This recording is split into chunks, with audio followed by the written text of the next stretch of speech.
ಇರಾನ್ನಲ್ಲಿ ಆರ್ಥಿಕ ಕುಸಿತ, ಹಣದುಬ್ಬರ ಮತ್ತು ಭ್ರಷ್ಟಾಚಾರದ ವಿರುದ್ಧ ಜನಾಕ್ರೋಶ ಭುಗಿಲೆದ್ದಿದ್ದು, ಸರ್ಕಾರಿ ವಿರೋಧಿ ಪ್ರತಿಭಟನೆಗಳ ಮೇಲಿನ ದಮನಕಾರಿ ಕ್ರಮದಿಂದಾಗಿ ಮೃತಪಟ್ಟವರ ಸಂಖ್ಯೆ 3090ಕ್ಕೆ ಏರಿಕೆಯಾಗಿದೆ. ದೇಶದ ಹಲವು ಭಾಗಗಳಲ್ಲಿ ಉದ್ವಿಗ್ನ ಪರಿಸ್ಥಿತಿ ಮುಂದುವರೆದಿದೆ. ಇಂಟರ್ನೆಟ್ ಸೇವೆಯನ್ನು ಸಂಪೂರ್ಣವಾಗಿ ಸ್ಥಗಿತಗೊಳಿಸಲಾಗಿದೆ. ಡಿಸೆಂಬರ್ 28ರಿಂದ ಆರಂಭವಾದ ಈ ಪ್ರತಿಭಟನೆಯಲ್ಲಿ ದೇಶಾದ್ಯಂತ ಅಪಾರ ಹಾನಿಯಾಗಿದೆ. 350 ಮಸೀದಿಗಳು, 400 ಆಸ್ಪತ್ರೆಗಳು ಮತ್ತು 100 ತುರ್ತು ಸೇವಾ ವಾಹನಗಳು ಧ್ವಂಸಗೊಂಡಿವೆ.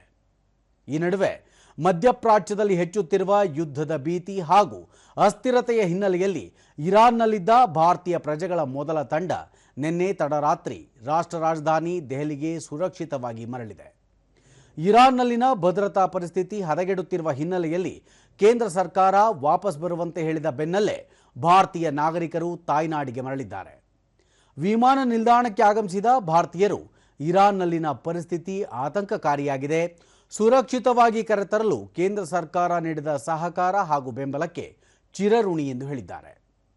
ಇರಾನ್ ಮತ್ತು ಸುತ್ತಮುತ್ತಲಿನ ದೇಶಗಳಲ್ಲಿ ನಡೆಯುತ್ತಿರುವ ಬೆಳವಣಿಗೆಗಳನ್ನು ವಿದೇಶಾಂಗ ವ್ಯವಹಾರಗಳ ಸಚಿವಾಲಯ ಸೂಕ್ಷ್ಮವಾಗಿ ಗಮನಿಸುತ್ತಿದೆ.